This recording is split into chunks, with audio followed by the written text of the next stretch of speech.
Go inside to make the drop. We'll wait out here. Will do. Yeah. Don't want to get our IDs taken. Huh. I'm guessing this isn't the first time. I suppose I should feign surprise. Hey, it's a pretty cool set. Even if it is like a million years old. They don't really care about the IDs unless you try to hit the bar. Found that one out the hard way. We would have been fine if you hadn't taken a swing at the bouncer. Yikes. So I like the hard way. We'll be right back, gentlemen. Try not to set the building on fire while we're gone. Preferably at least not while we're inside said building. Alrighty. In we go. Welcome to Stardust.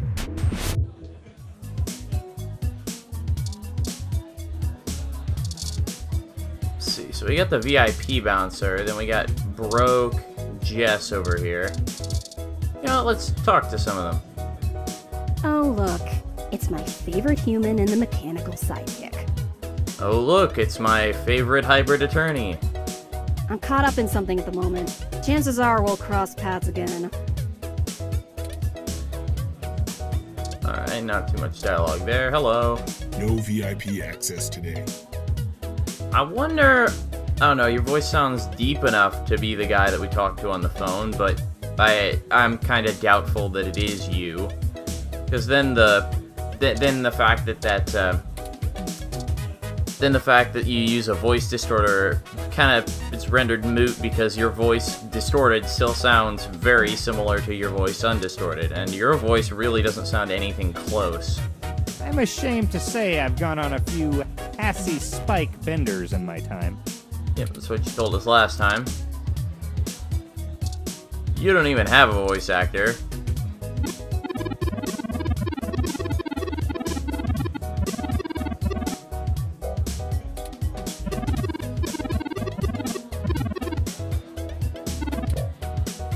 Indeed. Alright, well... Zap! Yeah, I suppose we would probably, Hey, no outside blasters!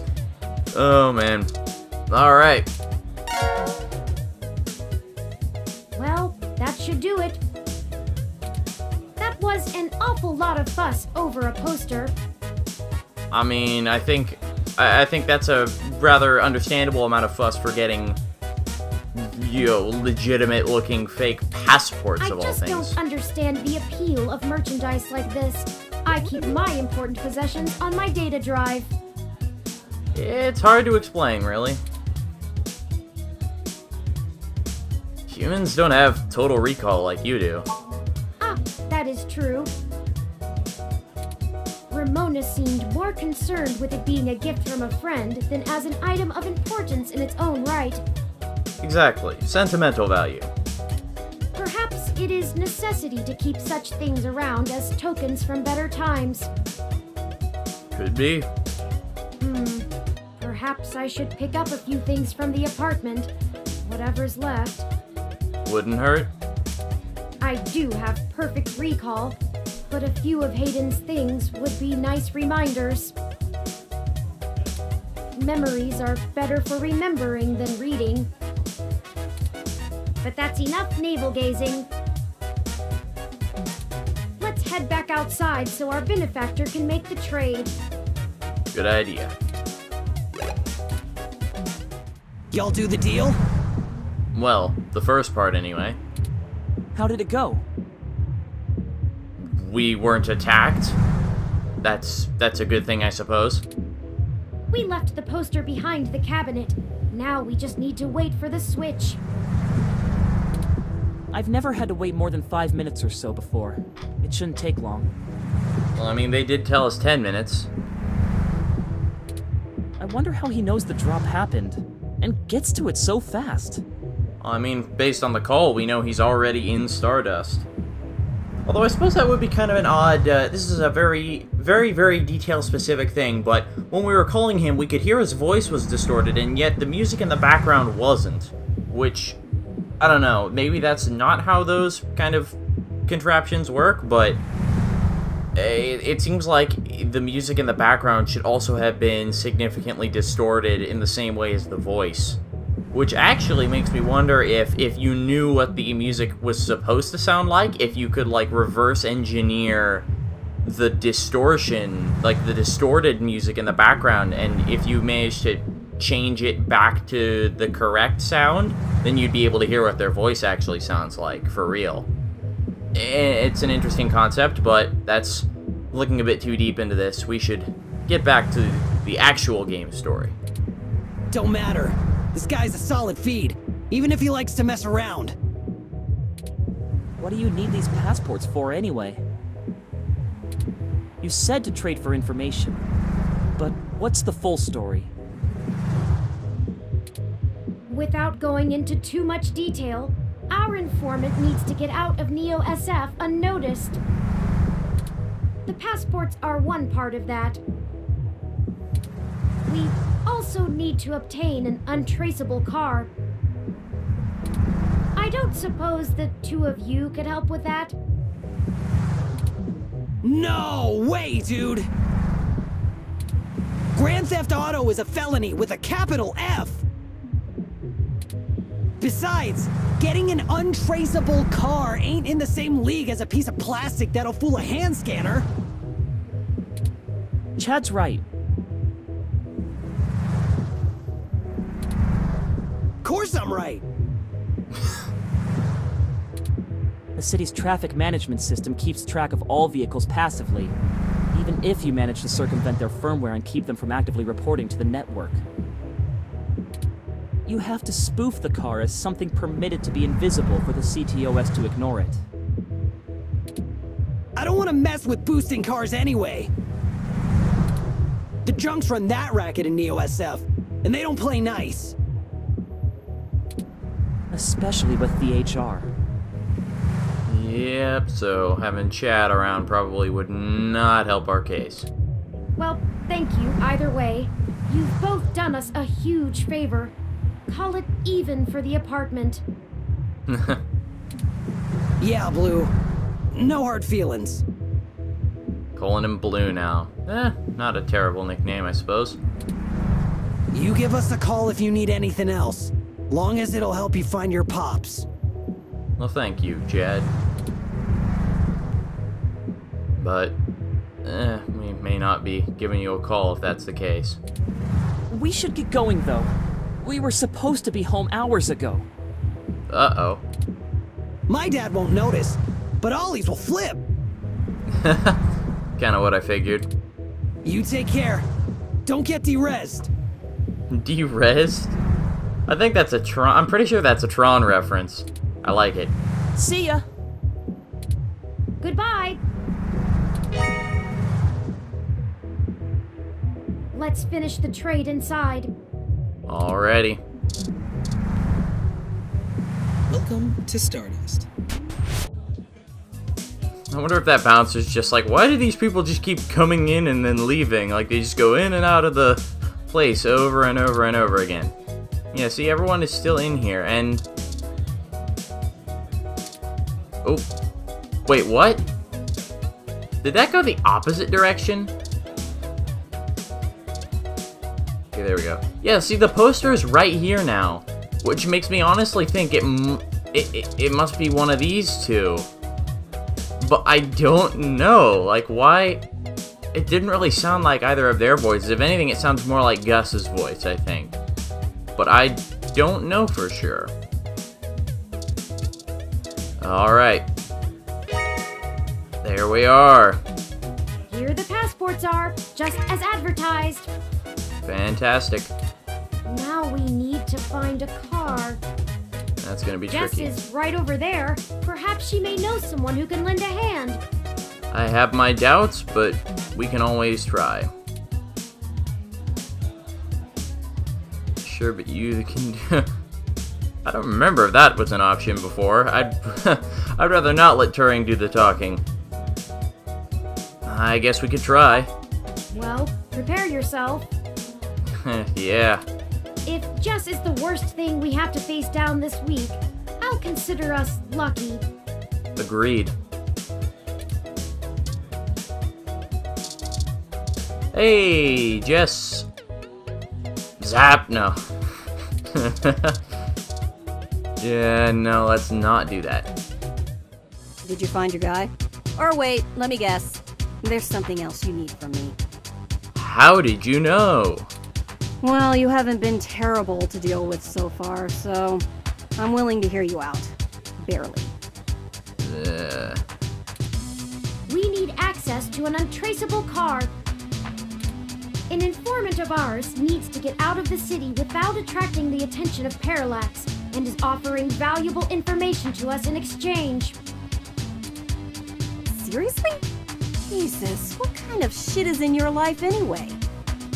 It's not our life, it's Vincent's life, it seems. Actually, don't answer that. I don't want to be legally liable. There you go. That's how you know she's a lawyer. I'm not sure why you think, just because I defend a few folks in the rougher parts of the city, that I would have that kind of connection. Again, presumptions, or rather assumptions, not a good idea. And even if one of my clients did run a carjacking business, it's not like society is clamoring to give hybrids legal jobs. Regardless, I'm not going to be an accessory to a felony, or let one of my clients be either.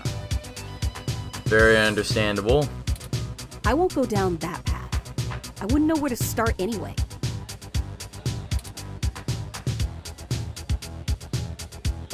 Oof, we can throw shade or actually ask for some other help. I know we're reaching, but this is important. Oh, I forgot to read that, I apologize. You just don't quit, do you? Okay, let me think. This might be a long shot, but you could try asking Majid. There are rumors he may have been involved in some shady stuff way back in the day. Yep, he did tell us as much. He'll probably be reluctant to talk about it, but there's a free lead for you. It's better than nothing. Get me another drink in exchange, will you? Later. Alright. Huh. That went better than expected. I wonder if my charm is starting to pay off for us. I wonder. Oh, you performed admirably as well. Onward we go. Thanks, Turing. Thanks.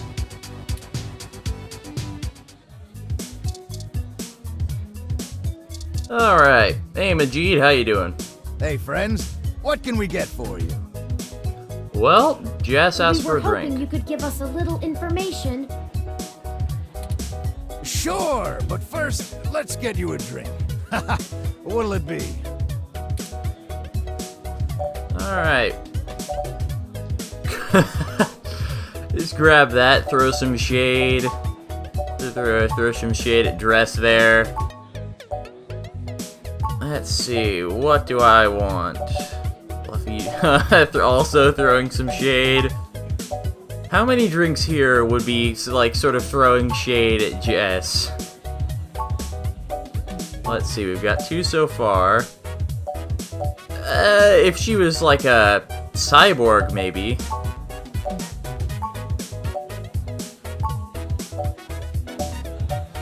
Just you. We could always get her a beer. Oh, throwing some really heavy shade.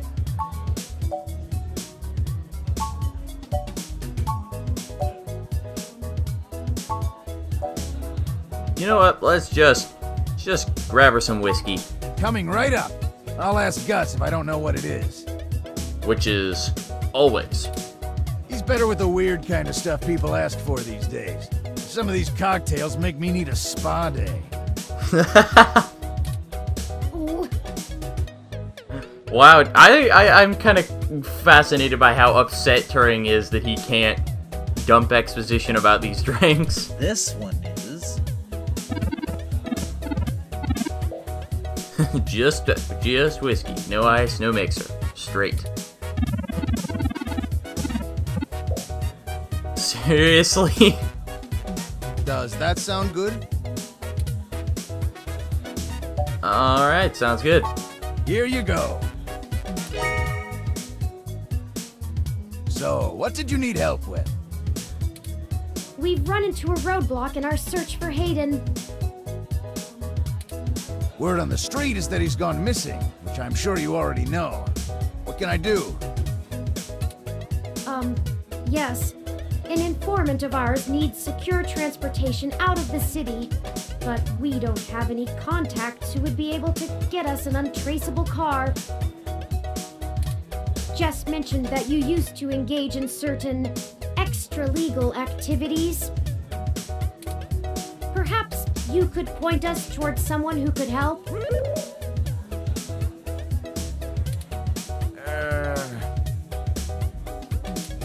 He doesn't do that kind of stuff anymore. Right. Sorry, friend. I left that life behind a long time ago. Don't really keep in touch with that crew anymore. Suppose that makes sense. Ah, of course. Completely understandable.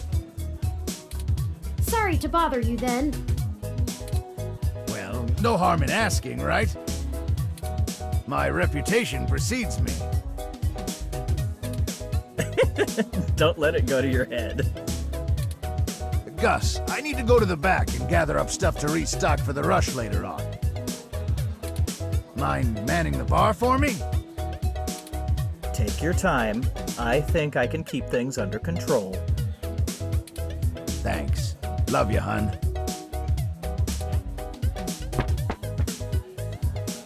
Well, that leaves us at a dead end.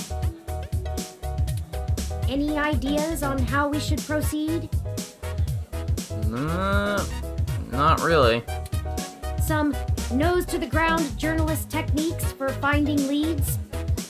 Unless you're searching for truffles.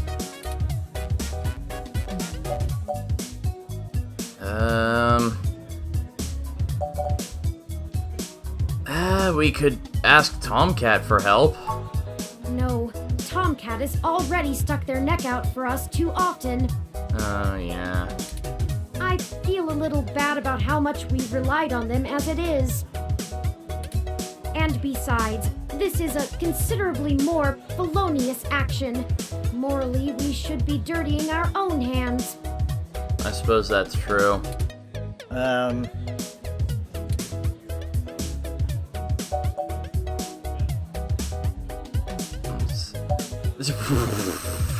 Wow, yeah, that's a genius idea right there. Maybe we could find an old manually driven car. That's not the worst idea. I don't think it would get noticed as long as the car had the appropriate registrations. But the permits to operate a manual vehicle are prohibitively expensive. A casual collector might still maintain one, but only a wealthy hobbyist would have the appropriate stickers to make the car roadworthy. We'd have to do a B&E, as Chad put it before. Risky. Indeed. No. Okay, the two of you are killing me here. Look, don't tell Majid about this. But, here.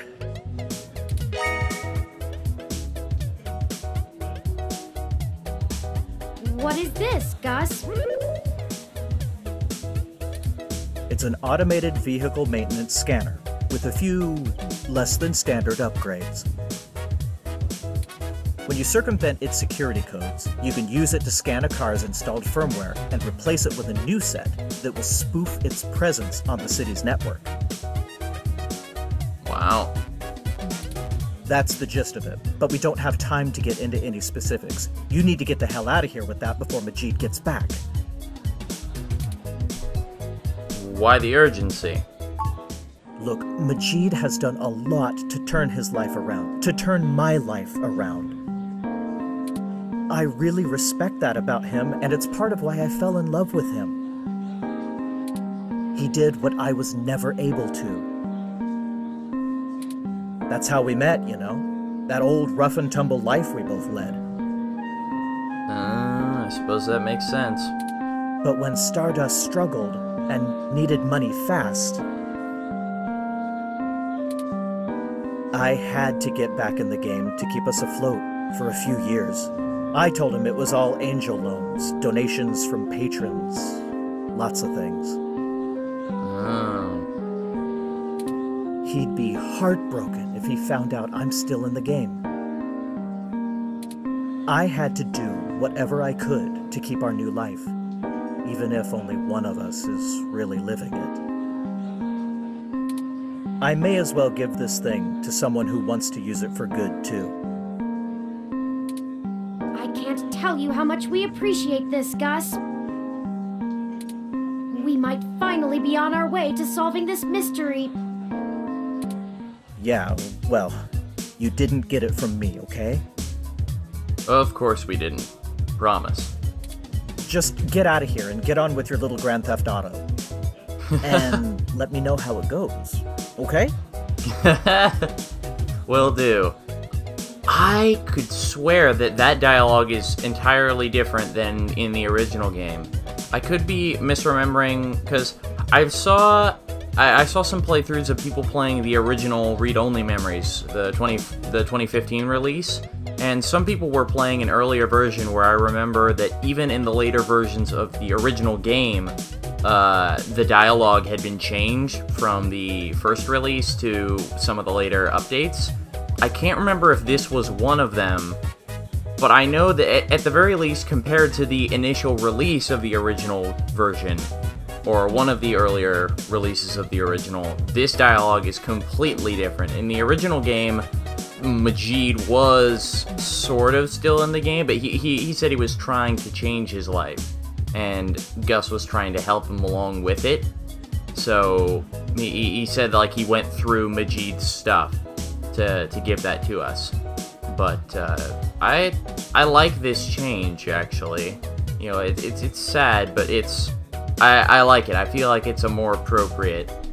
It's a better twist, kind of. Of course.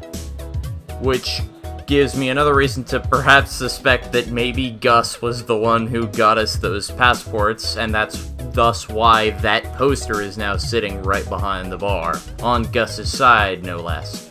I could be reading too much into it, but that just gives me a lot more reason to suspect it.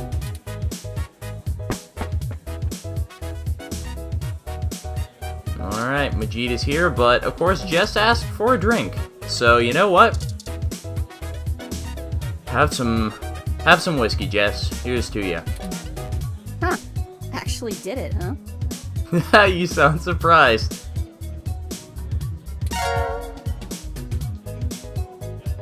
Well, you scored a point. But don't think I don't have enough cuties around who can handle that. Oh, don't worry. I scored 1 point. If this were a Sierra game, that'd be a win in my book. You've got more important things to be doing. Get a move on. You got it.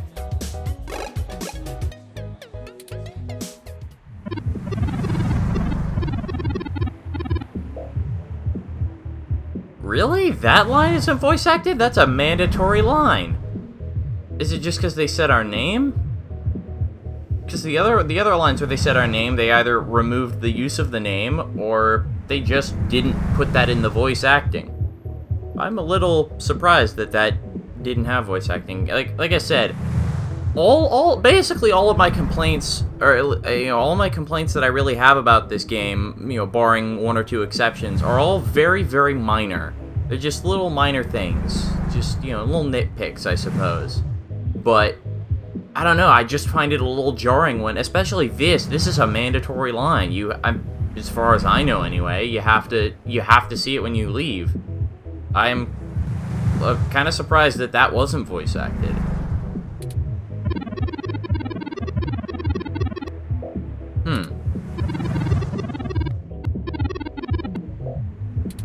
Alright.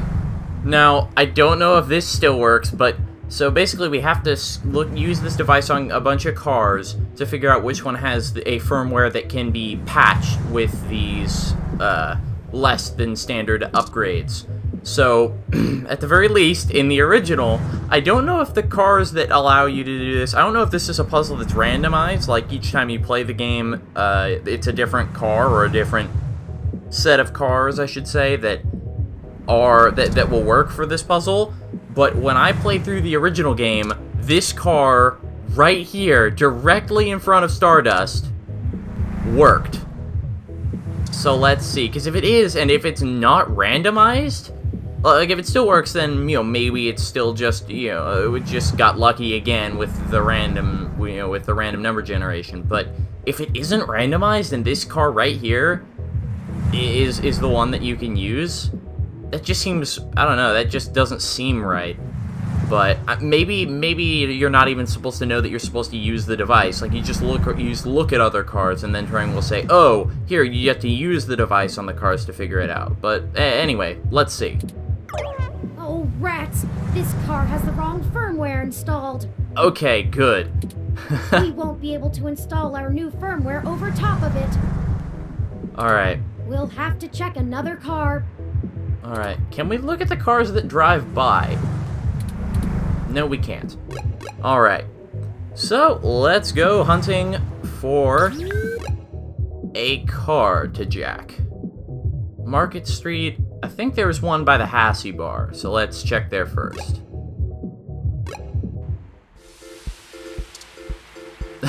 I hope this isn't Brian Mulberry's car. Oh no! How did the alarm get set off? Uh-oh. Did I do something wrong? Let's get out of here before someone contacts the authorities. Uh-oh. Don't tell me you can get a game over here. Casio Corp, NSFW station. Yes, let's steal a police car.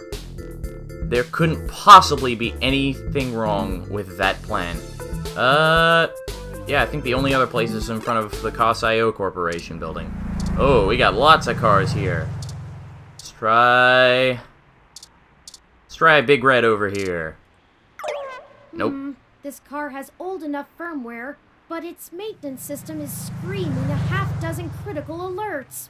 Oh. I'm not sure this vehicle is in good enough shape to go anywhere very far. We'll have to look for one in better condition. Alright. How about door number 2? Success! Hey! This vehicle has the appropriate firmware version. Excellent.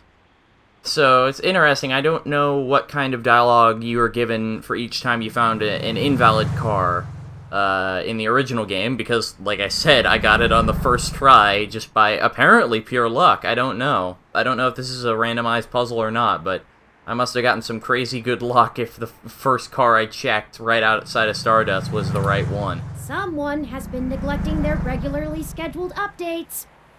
Uh-huh. And as a computer guy, nothing. That's one of my biggest pet peeves.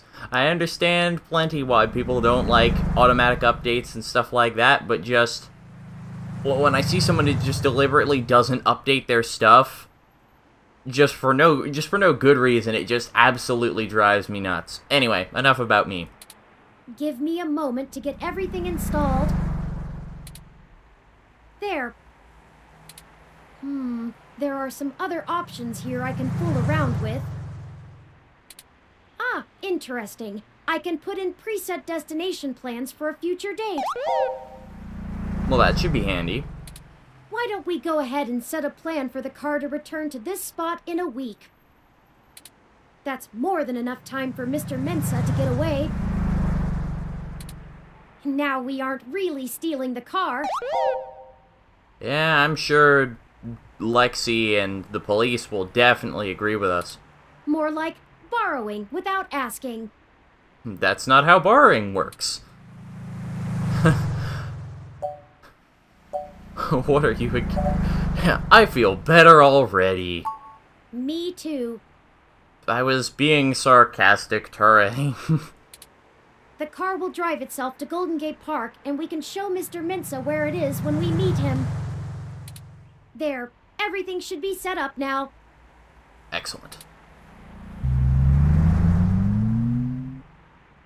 Mr. Mensa is waiting for us at Golden Gate Park. We have everything he requested, so we should head back there directly.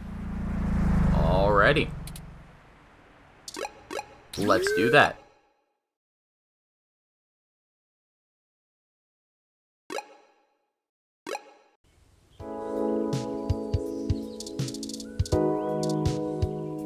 Hey there, Vincent. Oh, we can't give you the stuff. Hey, did you manage to get everything? Yes, I believe so. We did. Here you go, Vincent. I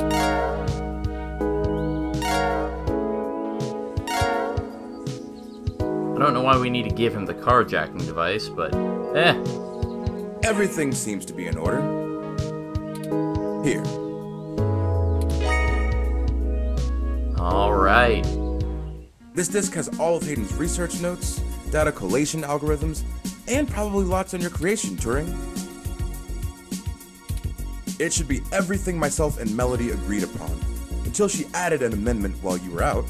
Frankly, it's no skin off my back. Oh, what would that be? Here. Oh. It's my Parallax employee badge. That'll come in useful. It should allow you access to their networks in case there's anything I've missed. You'll want to use that sooner rather than later. Yeah, probably so. I'm not wasting any time leaving, and Parallax is pretty fast to revoke security. There's no way Hayden's clearance still works. And with that, I'm going to get hell out of this country. The credit should tide me over until the heat dies down and I liquefy my shares through some relays. What about the big project you mentioned earlier? Ah, I suppose I owe you that much. Buckle up. This could get heavy. Parallax is about to launch a new service they're calling Big Blue. Which, when I played through this game the first time, I didn't know that that was in fact a reference. Big Blue, for anyone who doesn't know, or I should say, Big Blue. So Big Blue, believe it or not, is actually a nickname for IBM, International Business Machines. They used to be a really big computer company, and although they still do make, I think they still make computers, mostly enterprise level stuff. They are a really, really big corporation nonetheless, and that was their nickname for the longest time. I don't know whether anybody still calls them Big Blue, but yeah, that was actually their big nickname, so it's a very, very clever reference right there. I like it. At least, that's the project name. Who knows what the marketing guys will come up with for the public. Very true. They haven't named the project yet? They're not even announcing the launch. This shit is dead quiet. Let me explain why. It's a distributed intelligence. Oh. Like, okay, in every way that Hayden built Turing to be elegant, efficient, and human-like, Big Blue is ham-fisted, bloated, and sterile. Ew. They didn't pull Hayden into the project. He's smart, but he's immune to corporate politics. As a result, Big Blue is far less elegant than anything Hayden would make. It lacks his artistry, and it's downright terrifying. I'm pretty sure it would be even more terrifying if we had Hayden's insane computer work put into it as well. That would be just jaw-droppingly insane. It squats on the mesh like a spider and uses the spare processing power and memory from every ROM on the network to handle its intelligence processing. It doesn't have much personality, but it's very smart. I wonder how all the consumers will react if or when they find this out. Big Blue is going to be embedded directly into the network and then self-modified to apply even more efficient algorithms as it develops them in machine time. What does machine time even mean? Look, if you access every ROM, then you have access to every human and every bit of their own personal data associated with them. Yeah, that's a security nightmare. Plus 12. Let's see. Why would Parallax be worried enough to get rid of Hayden? I don't want you to take what I'm saying the wrong way. And this is just me putting the pieces together. Hayden was about to publish his creation of Turing. His findings, as I'm sure you're aware of, would have raised many moral and ethical questions about the advent of machine intelligence. I mean, some of the brightest minds ever have tried to warn humankind away from building real AI. Very true, very true. Hawking, Musk, Gates, and the list goes on. The public is likely to be nervous, and legislators even more so. Parallax is banking on being able to launch Big Blue quietly and quickly before the public has a chance to react. Scumbaggy technique. Before any counter-movement can pick up steam. Every eye on the discovery of machine intelligence works against Parallax. Every new discovery only serves to paint Big Blue as more controversial, more dangerous. Honestly, they probably pressured Hayden to drop his research so that they could keep the public away from the subject. He clearly refused. Yikes. So how did Parallax know about Turing? Yeah, that's true. He hasn't published his research yet. I'm only assuming they found out. His contract with Parallax affords him the freedom to work on his own academic projects outside of the company in his free time. He kept a trusted few of us up to date on his progress, bouncing ideas off us and whatnot. It's exciting stuff. Both Turing and Hayden's eventual goal down that road. I wouldn't be surprised if word of it got up to the board and made him nervous. Is the possibility that someone on the inside talked too far-fetched? No, I suppose not, but we don't really know for sure. I knew it all along. Hayden fell into trouble because of my existence. Don't feel like it's really your fault, Turing. If anything, it's technically Hayden's own fault for building you in the first place. That's not what I want your takeaway to be. Hayden wasn't working on Big Blue. Knowing him, your creation might have been his clever way to stop it. Very true. So how will Big Blue impact Parallax's business? I can't really give you a good answer to that. I mean, the company is currently handled by a dozen server farms, running thousands of different algorithms with hundreds of people tweaking things every day. Sounds a lot like a couple corporations today. When Big Blue launches, it'll handle all of that, by itself. And there are shadier applications for it. Oh yeah, there are.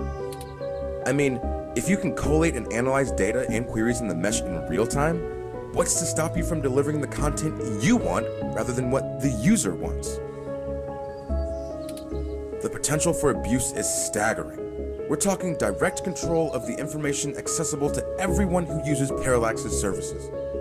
Yeah, we're getting into some 1984 and Fahrenheit 451 territory with that. That's something like 80% of the market. They could control elections, push the market in directions they want, even influence public opinion. All just by asking Big to do it. It's scary stuff. Having that kind of control would be a hell of a card for Parallax's hand. They'll go to pretty significant lengths to make sure it works. Thanks, Vincent. You've been a big help. Hey, no problem. I've had enough of this cutthroat corporate bullshit for several lifetimes. We haven't talked much, but I do believe you can find Hayden. I hope his research notes help you out. I'm sure they will. Be sure to let Turing help. She's a bright little bot. She?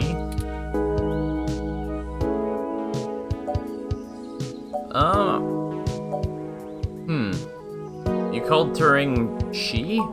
Oh, slip of the tongue. I was just more familiar with Hayden's previous experiment, Grace. And actually, just figured I'd point this out. Grace is yet another... She was very insistent on things like that. sorry. I should mention, actually, that Grace is also another one of those names that you can give to Turing, and that will actually change his color to pastel pink, as you would imagine. So, another nice touch. I believe you can also name him a bunch of the character names, such as Jessmies, Tomcat, I think Fairlight also works, as well as a couple others that I might either show, or at least the ones that I have found out for myself. So, anyway, moving on. I've been meaning to ask, Turing, since you asked me. How would you like to be addressed? Well, honestly, I don't think I've made my mind up yet. I'm still a very new being. I'm not even positive that gender as a human concept can be applied identically to machine, but I do enjoy the idea in abstract. I will continue to consider how I wish to be referred to as well. Until then, feel free to go with what you feel. If I had to make a choice, perhaps they is most appropriate. Fair enough. Most people assume it, obviously, but he is also consistently used. Perhaps it's because I'm blue? Yeah, which is made more odd by the fact that, or rather, I suppose it kind of balanced out by the fact that your voice actor is female, but, I suppose that's neither here nor there. Oh my god. I'm listening to a machine postulate on how it wants to be referred to, like us. What have you done indeed, Hayden? Some pretty amazing stuff. That's what. Good luck to both of you. As to you. Thank you, Mr. Mensa.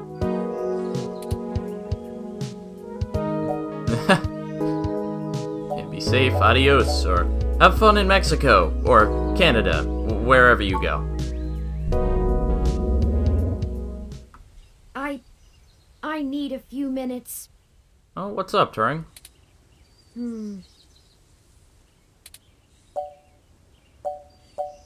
How can I help? I've been going through some of Hayden's personal notes from the data cache Tomcat decrypted. Now that I'm starting to get to know Hayden better, the real Hayden as opposed to the Hayden he showed me, I'm finding that I like him less and less. For example, remember the earlier prototype Dr. Fairlight and Vincent mentioned? Her name was Grace, and Hayden shut her down for being... I'm not even sure what word to use. Too... likable? She was kind and bright, and did all she could to try to make people happy. She even decided that she was a girl, and that her favorite color was pink. Hayden thought she was being manipulative. Oh.